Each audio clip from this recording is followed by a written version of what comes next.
ಇವತ್ತು ಕೊಲ್ಲೂರು ಮೂಕಾಂಬಿಕಾ ದರ್ಶನ ಪಡೆಯತಕ್ಕಂಥ ವಿಜಯ್ ಅವರು ಕೊಲ್ಲೂರು ಮೂಕಾಂಬಿಕಾ ದೇವಸ್ಥಾನದ ಪ್ರಧಾನ ಅರ್ಚಕರು ಕೂಡ ನಮ್ಮೊಂದಿಗೆ ಮಾತನಾಡ್ತಾರೆ.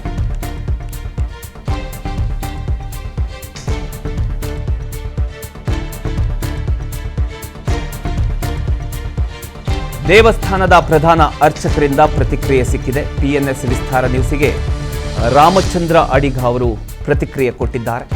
ದೇಗುಲದ ಪದ್ಧತಿ, ದೇವಿ ಶಕ್ತಿ ಬಗ್ಗೆ ಅರ್ಚಕರಿಂದ ಒಂದಿಷ್ಟು ಮಾಹಿತಿಗಳು ಕೂಡ ಸಿಕ್ಕಿದೆ. ಕೊಲ್ಲೂರು ಮೂಕಾಂಬಿಕೆ ತ್ರೈಶಕ್ತಿ ಹೊಂದಿರತಕ್ಕಂಥ ಒಂದು ಮಹಾದೇವಿ. ಮೂಕಾಂಬಿಕೆ ದೇವಿ ಕಲೆ, ಸಂಪತ್ತು, ರಕ್ಷಣೆಗೆ ಪ್ರಸಿದ್ಧಳು ಅನ್ನುವಂಥ ಮಾತನ್ನ ಅರ್ಚಕರು ಹೇಳಿದ್ದಾರೆ.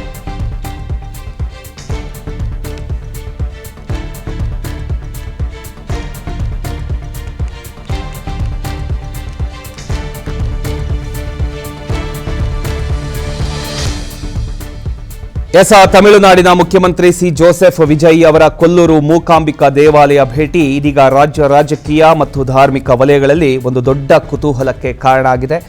ಮಧ್ಯಾಹ್ನ ಮಂಗಳೂರು ಅಂತಾರಾಷ್ಟ್ರೀಯ ವಿಮಾನ ನಿಲ್ದಾಣಕ್ಕೆ ವಿಶೇಷ ವಿಮಾನದ ಮೂಲಕ ಆಗಮಿಸಿದ ವಿಜಯ್ ಅವರಿಗೆ ಸಚಿವ ಯುಟಿ ಖಾದರ್ ಅವರು ಸ್ವಾಗತವನ್ನ ಕೋರಿದ್ದಾರೆ. ದೇಗುಲದ ಪದ್ಧತಿ, ದೇವಿ ಶಕ್ತಿ, ಕೊಲ್ಲೂರು ಮೂಕಾಂಬಿಕೆ ತ್ರೈಶಕ್ತಿ ಹೊಂದಿರತಕ್ಕಂಥ ಮಹಾದೇವಿ. ಇದರ ಬಗ್ಗೆ ನಮ್ಮ ಜೊತೆ ಮಾತನಾಡೋದಕ್ಕೆ ಪ್ರಧಾನ ಅರ್ಚಕರು ಇದ್ದಾರೆ. ಸ್ವಾಮಿಗಳೇ ನಮಸ್ತೆ. ಸ್ವಾಮಿಗಳೇ, ಈಗ ಮುಖ್ಯಮಂತ್ರಿಗಳು, ರಾಜಕಾರಣಿಗಳು, ಸೆಲೆಬ್ರಿಟಿಗಳು ಕೊಲ್ಲೂರಿಗೆ ಆಗಾಗ ಬರ್ತಾ ಇರ್ತಾರೆ. ಓಕೆ, ಇವತ್ತು ವಿಜಯ್ ಜೋಸೆಫ್ ಅವರು ಬರ್ತಿರ್ತಕ್ಕಂಥ ಬಗ್ಗೆ ಏನ್ ಹೇಳ್ತೀರಿ ಸ್ವಾಮಿಗಳೇ? ಕ್ಷೇತ್ರ ಪುರಾಣ ಪ್ರಸಿದ್ಧವಾದಂತಹ ಕ್ಷೇತ್ರ ಆಗಿದ್ರಿಂದ ಇದು ಜ್ಯೋತಿರ್ಲಿಂಗ ಮತ್ತೆ ಮೋಕ್ಷದಾಯಕ ಕ್ಷೇತ್ರ ಮತ್ತೆ ಶಕ್ತಿಪೀಠವೂ ಹೌದು. ಹಾಗಾಗಿ ಈ ಕ್ಷೇತ್ರಕ್ಕೆ ರಾಜಕೀಯ ಉನ್ನತಿಗೆ ಮತ್ತೆ ಕಲಾಕ್ಷೇತ್ರದ ಔನ್ನತ್ಯಕ್ಕೆ ಮತ್ತೆ ಎಲ್ಲಾ ವಿಧವಾದಂತಹ ಸಾಂಪತ್ತಿಕ ಐಶ್ವರ್ಯ ಪ್ರಾಪ್ತಿಗೆ ಮೂರು ಸಂಕಲ್ಪದಿಂದಲೂ ಜನ ಬರ್ತಾರೆ. ಜೋಸೆಫ್ ವಿಜಯ್ ಅವರು ನೂತನವಾಗಿ ತಮಿಳುನಾಡಿನ ಮುಖ್ಯಮಂತ್ರಿಗಳಾಗಿದ್ರಿಂದ ಆ ಸಂಕಲ್ಪದಿಂದ ಇವತ್ತಿನ ದಿವಸ ದೇವಿಯ ದರ್ಶನಕ್ಕೆ ಬರ್ತಾ ಇದ್ದಾರೆ ಅಂತ ಹೇಳಿ ನಮಗ್ ಬಂದಿರ್ತಕ್ಕಂಥ ಮಾಹಿತಿ. ಈ ಹಿಂದೆ ಕೂಡ ಎಂ.ಜಿ. ರಾಮಚಂದ್ರ ಅವರು ತಮಿಳುನಾಡು ಮುಖ್ಯಮಂತ್ರಿ ಆದಾಗ ತಾಯಿಗೆ ಬಂದು ಚಿನ್ನದ ಖಡ್ಗವನ್ನ ಸಮರ್ಪಣೆ ಮಾಡಿ ದೇವಿಯನ್ನ ಆರಾಧನೆ ಮಾಡಿರ್ತಾರೆ. ಅವರ ನಂತರದಲ್ಲಿ ಜಯಲಲಿತಾ ಅವರು ಕೂಡ ತಾಯಿಯನ್ನ ದರ್ಶನ ಮಾಡಿ ವಿಶೇಷವಾದಂತಹ ಸೇವಾದಿಗಳನ್ನ ಇಲ್ಲಿ ಸಲ್ಲಿಸಿ ತಾಯಿಗೆ ದರ್ಶನವನ್ನ ಸಮರ್ಪಣೆಯನ್ನ ಎಲ್ಲ ಮಾಡಿ ಹೋಗಿರ್ತಾರೆ. ಅದೇ ರೀತಿ ಇವರು ಕೂಡ ಮುಖ್ಯಮಂತ್ರಿಗಳಾಗಿದ್ರಿಂದ ಮೊದಲನೇ ಬಾರಿಗೆ ಮೂಕಾಂಬಿಕಾ ಕ್ಷೇತ್ರಕ್ಕೆ ದರ್ಶನ ಮಾಡಿ ಸೇವೆ ಸಲ್ಲಿಸಲಿಕ್ಕೆ ಬರ್ತಾ ಇದ್ದಾರೆ ಅಂತ ನಮಗೆ ಬಂದಿರತಕ್ಕಂತ ಮಾಹಿತಿ. ಇನ್ನು ಈ ಹಿಂದೆ ಜಯಲಲಿತಾ ಹಾಗೂ ಎಂಜಿಆರ್ ಬಂದಂತ ಸಂದರ್ಭದಲ್ಲಿ ಯಾವ ರೀತಿ ಸಂಕಲ್ಪ ಆಗಿತ್ತು ಸ್ವಾಮೀಜಿ? ಈಗ ವಿಜಯ್ ಯಾವ ಸಂಕಲ್ಪ ಮಾಡ್ತಿದ್ದಾರೆ, ಹೇಗೆ ಅಂತ? ಈ ಹಿಂದೆ ತಮ್ಮ ರಾಜಕೀಯ ವಿಜಯಕ್ಕೆ ಇರ್ತಕ್ಕಂಥ ಪ್ರತಿಬಂಧಕಗಳ ನಿವಾರಣೆಗೋಸ್ಕರ ಕೊಲ್ಲೂರು ಮೂಕಾಂಬಿಕೆಗೆ ಖಡ್ಗ ಸಮರ್ಪಣೆ ಮಾಡ್ತೇನೆ, ನನಗೆ ಆ ಸ್ಪರ್ಧೆಯಲ್ಲಿ ವಿಜಯವನ್ನ ತಾಯಿ ಅನುಗ್ರಹ ಮಾಡ್ಬೇಕಂತ ಸಂಕಲ್ಪ ಮಾಡಿಕೊಂಡು ಆ ಸಂಕಲ್ಪ ಸಿದ್ಧಿಯಾಗಿದ್ರಿಂದ ಎಂ.ಜಿ. ರಾಮಚಂದ್ರ ಅವರು ಇಲ್ಲಿ ಬಂದು ಖಡ್ಗ ಸಮರ್ಪಣೆಯನ್ನು ಮಾಡಿರ್ತಾರೆ. ಅದೇ ರೀತಿಯಲ್ಲಿ ಜಯಲಲಿತಾ ಅವರು ಕೂಡ ಹಾಗೆ ಇಲ್ಲಿ ವಿಶೇಷವಾಗಿ ಸಂಕಲ್ಪವನ್ನ ಮಾಡಿಕೊಂಡು ಇಲ್ಲಿ ಬಂದು ದರ್ಶನ ಮಾಡಿ ಎಂ.ಜಿ.ಆರ್ ಕೊಟ್ಟಂತ ಖಡ್ಗವನ್ನ ದರ್ಶನ ಮಾಡಿ ಹಿಂದೆ ಹೋಗಿರ್ತಾರೆ. ಈಗ ಕೂಡ ವಿಜಯ್ ಅವರು ಮುಖ್ಯಮಂತ್ರಿಗಳಾಗ್ಲಿಕ್ಕಿಂತ ಮುಂಚೆ ಏನ್ ಸಂಕಲ್ಪ ಮಾಡಿದ್ರೋ ಏನೋ ಅಂತ ನಮಗ್ ಮಾಹಿತಿ ಇಲ್ಲ. ಆದ್ರೆ ಇಲ್ಲಿಯ ವಿಶೇಷತೆಯನ್ನ ಅರಿತೆ ಅವರು ತಮ್ಮ ಪದವಿಯ ಸ್ವೀಕಾರದ ನಂತರ ಇದು ಮೊದಲನೇ ಬಾರಿಗೆ ಭೇಟಿ ಮಾಡ್ತಾ ಇದ್ದಾರೆ. ಯಾವುದೇ ವಿಶೇಷವಾದಂತಹ ಪೂಜೆ ನಡಿಬೇಕಂತೇಳಿ ಏನು ನಮಗೆ ಸೂಚನೆಯನ್ನ ಕೊಟ್ಟಿಲ್ಲ. ಆದ್ರೆ ಮುಖ್ಯಮಂತ್ರಿಗಳು ಬರುವಾಗ ಏನು ವಿಶೇಷವಾದಂತ ಆ ಸ್ವೀಕಾರ ಮತ್ತೆ ದರ್ಶನ, ಮಂಗಳಾರತಿ, ಪ್ರಸಾದವನ್ನ ಅವರಿಗೆ ಕೊಡ್ಬೇಕು, ಅದನ್ನ ಇಲ್ಲಿನ ಮ್ಯಾನೇಜ್ಮೆಂಟ್ ವ್ಯವಸ್ಥೆ ಮಾಡಿದ್ರು.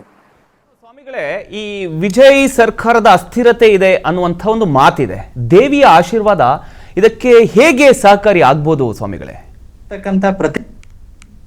ಇದು ವಿಶೇಷವಾದಂತ ಸಿದ್ಧಿ ಕ್ಷೇತ್ರ ಆಗಿರುವುದರಿಂದ ಈ ಸಾಮಾನ್ಯ ಕ್ಷೇತ್ರಕ್ಕೂ ಸಿದ್ಧಿ ಕ್ಷೇತ್ರಕ್ಕೂ ವ್ಯತ್ಯಾಸ ಇದೆ. ಹಿಂದೆ ಯಡಿಯೂರಪ್ಪನವರು ಕೂಡ ಇಲ್ಲಿ ಬಂದು ಸಂಕಲ್ಪ ಮಾಡಿ ತಾಯಿಯ ಆ ಶಿರದಿಂದ ಬಿದ್ದಂತ ಆ ಕಮಲ ಪ್ರಸಾದದಿಂದಲೇ ಅವರು ಮುಖ್ಯಮಂತ್ರಿಗಳಾದ್ರು ಅಂತ ಅವರು ಕೂಡ ನಂಬಿದ್ದಾರೆ. ಅದೇ ತರದಲ್ಲಿ ಇಲ್ಲಿ ಕಾಲಿಯಾಗಿ ನಮ್ಮ ಜನ್ಮ ಜನ್ಮಾಂತರದ ದೋಷಗಳನ್ನ ಕಳ್ಕೊಳ್ಳುವಂತ ಶಕ್ತಿ, ಮತ್ತೆ ಶತ್ರು ಸಂಹಾರ, ಶತ್ರು ಬಾಧೆಗಳ ನಿವಾರಣೆ ಅಂತ ಸಂಕಲ್ಪ ಕಾಲಿಯಾಗಿ, ಮತ್ತೆ ಮಹಾಲಕ್ಷ್ಮಿಯಾಗಿ ಎಲ್ಲಾ ವಿಧವಾದಂತ ಐಶ್ವರ್ಯ ಪ್ರಾಪ್ತಿ, ಮತ್ತೆ ಇರ್ತಕ್ಕಂತ ಸಂಪತ್ತಿನ ಸಂರಕ್ಷಣಾ ಅನುಗ್ರಹ, ಮತ್ತೆ ಸರಸ್ವತಿಯಾಗಿ ವಿಶೇಷವಾದಂತ ಜ್ಞಾನ, ಮತ್ತೆ ಯಾವ ಸಮಯದಲ್ಲಿ ಯಾವ ನಿರ್ಧಾರಗಳನ್ನ, ಯಾವ ಚಿಂತನೆಗಳನ್ನ ಮಾಡಬೇಕು ಅಂತ ಹೇಳ್ತಕ್ಕಂತ ಅನುಗ್ರಹ, ಮೂರು ತ್ರಿಗುಣಾತ್ಮಿಕೆಯಾಗಿ ರಾಜರಾಜೇಶ್ವರಿ ಮೂಕಾಂಬಿಕೆಯಾಗಿರ್ತಕ್ಕದ್ರಿಂದ, ಮತ್ತೆ ಶ್ರೀಮಾತಾ ಶ್ರೀ ಮಹಾರಾಜ್ಞಿಯೂ ಕೂಡ ಹೌದು ಮೂಕಾಂಬಿಕೆ. ಹಾಗೆ ಶ್ರೀಮತ್ ಸಿಂಹಾಸನೇಶ್ವರಿ, ಹಾಗೆ ಸಿಂಹಾರೂಢ ಆಗಿರ್ತಕ್ಕಂಥ ರಾಜರಾಜೇಶ್ವರಿ ಮೂಕಾಂಬಿಕಾ ಸ್ವರೂಪ ಆಗಿರುವುದರಿಂದ ಇಲ್ಲಿ ವಿಶೇಷವಾಗಿ ಅವರವರ ಎಲ್ಲಾ ವಿಧವಾದಂತ ಮನಸ್ಸಿನ ಸಂಕಲ್ಪಗಳು ಈಡೇರ್ತದೆ. ಹಾಗೆ ಇದು ಪುಣ್ಯಕ್ಷೇತ್ರ. ಕೋಲ ಮಹರ್ಷಿಗಳು, ಶಂಕರಾಚಾರ್ಯರಂತ ಮಹಾ ತಪಸ್ವಿಗಳ ಒಂದು ತಪಸ್ಸಿನ ಶಕ್ತಿಯು ಈ ಮಣ್ಣಲ್ಲಿ ಇರುವುದರಿಂದ ಆ ನಿಟ್ಟಿನಲ್ಲಿ ಅವರು ಅವರ ರಾಜಕೀಯ ಸ್ಥಿರತೆಗೆ, ಭದ್ರತೆಯ ಸಂಕಲ್ಪದಿಂದಲೇ ಬರ್ತಾ ಇದ್ದಿರಬಹುದು. ಹಾಗೆ ಏನು ಸಂಕಲ್ಪ ಇಂಥದ್ದಂತೇಳಿ ಮಾಹಿತಿ ಕೊಟ್ಟು ಅವ್ರು ಬರ್ತಾ ಇಲ್ಲ. ತ್ರಿದೇವಿ ಸ್ಥಳ ಅಂತ ಕರೀತಾರೆ. ಈ ಈ ತ್ರಿದೇವಿ ಸ್ಥಳ ಅಂತ ಕರೆಯೋ ಬಗ್ಗೆ ವಿಶೇಷತೆ ಏನು, ಹಾಗೂ ಇವತ್ತು ವಿಜಯ್ ಸಲ್ಲಿಸ್ತಕ್ಕಂಥ ಒಂದು ಪೂಜೆ ಇದೆಯಲ್ಲ ಸ್ವಾಮಿಗಳೇ, ಈ ಪೂಜೆ ಬಗ್ಗೆ ಹೇಗೆ ವಿಶ್ಲೇಷಣೆ ಮಾಡ್ತೀರಿ ತಾವು ಅಂತ?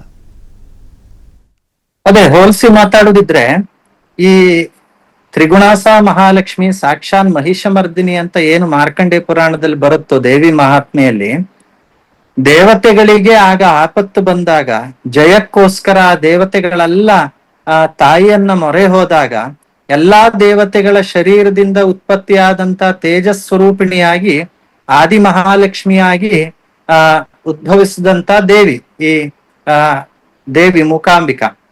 ಮಹಾರಣ್ಯಪುರ ಅಂತ ಹೇಳ್ತಕ್ಕಂತ ಈ ಪುರದಲ್ಲಿ ಕೋಲ ಮಹರ್ಷಿಗಳು ತಪಸ್ಸು ಮಾಡಿದ್ರಿಂದ ಕೋಲಾಪುರ ಅಂತ ಈಶ್ವರನ ವರ ಇದೆ. ಹಾಗೆ ಇದು ಕರ್ಮ ಭೂಮಿ ಆದ್ರೂ ಕೂಡ ಪುಣ್ಯ ಭೂಮಿ ಆಗ್ತದೆ. ಇನ್ನು ಕೋಲಾಪುರ ಅಂತ ಇದು ಪ್ರಸಿದ್ಧಿ ಆಗ್ತದೆ ಅಂತ ಈಶ್ವರನ ಫಲದ ವರದ ಫಲವಾಗಿ ಇದು ಕೋಲಾಪುರ ಕ್ಷೇತ್ರವಾಗಿ ಈಗ ಕೊಲ್ಲೂರು ಅಂತ ಪರಿವರ್ತನೆ ಆಗಿರ್ತಕ್ಕಂಥ ಕ್ಷೇತ್ರ. ಆ ನಂತರದಲ್ಲಿ ಮೂಕಾಸುರನನ್ನ ದೇವಿ ಸಂಹಾರ ಮಾಡಿದ್ರಿಂದ ದೇವಿ ಮೂಕಾಂಬಿಕಾ ಅಂತ ಪ್ರಖ್ಯಾತಿ. ಈಗ ಕೊಲ್ಲೂರು ಮೂಕಾಂಬಿಕಾ ದೇವಿ ನಿಮಗೆ ಇಲ್ಲಿ ಕಾಣ್ತಾ ಇರ್ತಕ್ಕಂಥ ಸ್ವಯಂಭುವಿನಲ್ಲಿ ಐಕ್ಯ ಸ್ವರೂಪಿಣಿ. ಇಲ್ಲಿ ಇರ್ತಕ್ಕಂಥದ್ದು ಮಿಥುನ ಜ್ಯೋತಿರ್ಲಿಂಗ ಅಂತ. ಒಂದು ಭಾಗದಲ್ಲಿ ಶಕ್ತಿ ಭಾಗ, ಇನ್ನೊಂದು ಭಾಗದಲ್ಲಿ ಶಿವ ಭಾಗ. ಶಕ್ತಿ ಭಾಗದಲ್ಲಿ ಕಾಳಿ ಲಕ್ಷ್ಮೀ ಸರಸ್ವತಿ ಸಾನ್ನಿಧ್ಯ, ಶಿವ ಭಾಗದಲ್ಲಿ ಬ್ರಹ್ಮ ವಿಷ್ಣು ಮಹೇಶ್ವರ ಸಾನ್ನಿಧ್ಯ. ದೇವಿ ಮೂಕಾಸುರನನ್ನ ಸಂಹಾರ ಮಾಡಿ, ಅಂದ್ರೆ ದುಷ್ಟ ಶಿಕ್ಷಕಿ ಶಿಷ್ಟ ರಕ್ಷಕಿ ವಿಶೇಷವಾದಂತ ಸ್ವರೂಪ. ಆ ಸಂಹಾರದ ನಂತರದಲ್ಲಿ ಲಿಂಗದಲ್ಲಿ ಐಕ್ಯವಾದಂತ ದೇವಿ ಸುವರ್ಣ ರೇಖೆಯಾಗಿ ಆ ಲಿಂಗದಲ್ಲಿ ಮೂಡಿ ಬಂದಿರ್ತದೆ. ಆ ನಂತರ ಸುವರ್ಣ ರೇಖೆ ಉದ್ಭವ ಲಿಂಗದಲ್ಲಿ ಅಂತ ಜ್ಯೋತಿರ್ಮಿಥುನ ಲಿಂಗ ಇರ್ತಕ್ಕಂತ ಏಕೈಕ ಕ್ಷೇತ್ರ ಅಂತ ಹೇಳಿದ್ರೆ ಮೂಕಾಂಬಿಕಾ ಕ್ಷೇತ್ರ. ಹಾಗಾಗಿ ಈ ಕ್ಷೇತ್ರಕ್ಕೆ ಬಹಳ ವಿಶೇಷತೆ ಇದೆ.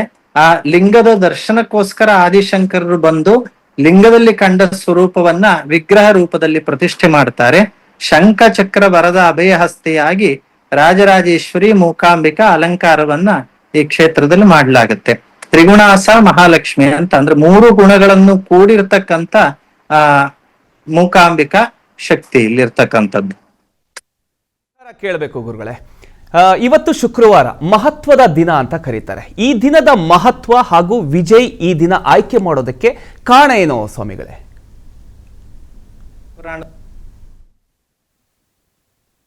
ಬಹುತೇಕ ಅದ್ರ ಬಗ್ಗೆ ಮಾಹಿತಿ ಕೊಟ್ಟು ಬರ್ತಾ ಇಲ್ಲ. ಎಲ್ಲಾ ದೇವಸ್ಥಾನಗಳಲ್ಲೂ ಭಾರ್ಗವ ವಾಸರ ಅಂತ ಹೇಳಿದ್ರೆ ಶುಕ್ರವಾರ ಬಹಳ ವಿಶೇಷ ಅಂತ ದೇವಿ ದೇವಸ್ಥಾನಗಳಿಗೆ. ಇವತ್ತು ಅದಲ್ಲದೆ ಅಧಿಕ ಮಾಸ ಇದು. ಶಾಸ್ತ್ರದಲ್ಲಿ ಅಧಿಕಸ್ಯ ಅಧಿಕ ಫಲಂ ಅಂತ ಏನ್ ಹೇಳ್ತಾರೋ, ಅಧಿಕ ಮಾಸದಲ್ಲಿ ದೇವರ ದರ್ಶನ ಮತ್ತೆ ದಾನ ಜಪ ಯಜ್ಞಗಳಿಗೆ ವಿಶೇಷವಾದಂತ ಫಲ ಅಂತ ಶಾಸ್ತ್ರದಲ್ಲಿ ಹೇಳಿದೆ. ಅದರಲ್ಲೂ ಇವತ್ತು ಅಧಿಕ ಮಾಸದ ಕೃಷ್ಣ ಪಕ್ಷದ ದ್ವಾದಶಿಯ ಕೊನೆಯ ಹಂತ ಇದು. ಈ ಪಕ್ಷ ಮುಗೀತಾ ಬರ್ತಾ ಇದೆ. ನಾಡಿದ್ದೇ ಅಮಾವಾಸ್ಯೆ ಬಂತು. ಅದರಲ್ಲಿ ಕೊನೆಯ ಶುಕ್ರವಾರ ದಿವಸ ಅಧಿಕ ಫಲ, ಅದರಲ್ಲಿ ಯಾವುದೇ ಸಂಶಯ ಇಲ್ಲ ಅಂತ ಆ ಈ ಕ್ಷೇತ್ರದಲ್ಲಿ ವಿಶೇಷವಾಗಿ ಶುಕ್ರವಾರ ಸಂಜೆ ಮತ್ತೆ ಶುಕ್ರವಾರ ಉತ್ಸವ ಇದೆ ಇವತ್ತಿನ ದಿವಸ, ಅಂದ್ರೆ ವಾರೋತ್ಸವ ಅಂತ ಹೇಳಿ ಕರೀತಾರೆ. ದೇವಿ ಪುರದಲ್ಲಿ ಅಂದ್ರೆ ಊರಿನಲ್ಲಿ ಗ್ರಾಮದಲ್ಲಿ ಹೋಗಿ ಭಕ್ತಾದಿಗಳಿಗೆ ದರ್ಶನ ಕೊಡುವಂತ ವಿಶೇಷವಾದಂತ ದಿವಸ ಕೂಡ ಇದು. ಈ ದಿವಸ ಅವರು ಸಂಕಲ್ಪ ಮಾಡಿ ಬರ್ತಾ ಇದ್ದಾರೆ, ಅವರಿಗೆ ಯಾರಿಂದಲೂ ಮಾಹಿತಿ ಪಡೆದೇ ಬರ್ತಾ ಇರಬಹುದಂತ ನಮಗನ್ನಿಸ್ತಾ ಇದೆ. ಧನ್ಯವಾದಗಳು ಗುರುಗಳೇ. ನಿಮ್ಮ ಒಂದು ಮಾತು ಕೇಳಿ ತುಂಬ ಖುಷಿ ಆಯಿತು. ಇವತ್ತು ಶುಕ್ರವಾರ ಒಳ್ಳೆಯ ದಿನ. ಸೊ ಅದಕ್ಕೆ CM ವಿಜಯ್ ಅವರು ಕೂಡ ಇವತ್ತಿನ ದಿನವನ್ನು ಆಯ್ಕೆ ಮಾಡ್ಕೊಂಡಿದ್ದಾರೆ. ತಮಿಳುನಾಡಿನ ಮುಖ್ಯಮಂತ್ರಿ ಜೋಸೆಫ್ ವಿಜಯ್ ಅವರ ಕೊಲ್ಲೂರು ಮೂಕಾಂಬಿಕಾ ದೇವಾಲಯ ಭೇಟಿ ಒಂದು ವಿಶೇಷತೆಯಿಂದ ಕೂಡಿದೆ. ಮುಖ್ಯಮಂತ್ರಿಯಾಗಿ ಅಧಿಕಾರ ಸ್ವೀಕರಿಸಿದ ಬಳಿಕ ಇದು ಅವರ ಮೊದಲ ಕರ್ನಾಟಕ ಪ್ರವಾಸ ಹಾಗೂ ವಿಶೇಷವಾಗಿ ಅವರು ಆರಿಸಿಕೊಂಡಿರತಕ್ಕಂಥ ಸ್ಥಳ ಕೊಲ್ಲೂರು ಮೂಕಾಂಬಿಕಾ ದೇವಸ್ಥಾನವಾಗಿರ್ತಕ್ಕಂಥದ್ದು ಮತ್ತೊಂದು ವಿಶೇಷ. ಇವತ್ತು ಇನ್ನು ಕೆಲವೇ ಕ್ಷಣಗಳಲ್ಲಿ CM ವಿಜಯ್ ಅವರು ಕೊಲ್ಲೂರು ಮೂಕಾಂಬಿಕೆ ದೇವಸ್ಥಾನಕ್ಕೆ ಆಗಮಿಸ್ತಾರೆ, ವಿಶೇಷ ಪೂಜೆಯನ್ನು ಸಲ್ಲಿಸ್ತಾರೆ. ದೇವರ ಆಶೀರ್ವಾದ ಅವರ ಮೇಲೆ ಇರಬೇಕು ಅನ್ನುವಂತಹ ಉದ್ದೇಶದಿಂದ ಅವರ ಮೊದಲನೇ ಭೇಟಿ ಕರ್ನಾಟಕದ ಕೊಲ್ಲೂರು ಮೂಕಾಂಬಿಕೆ.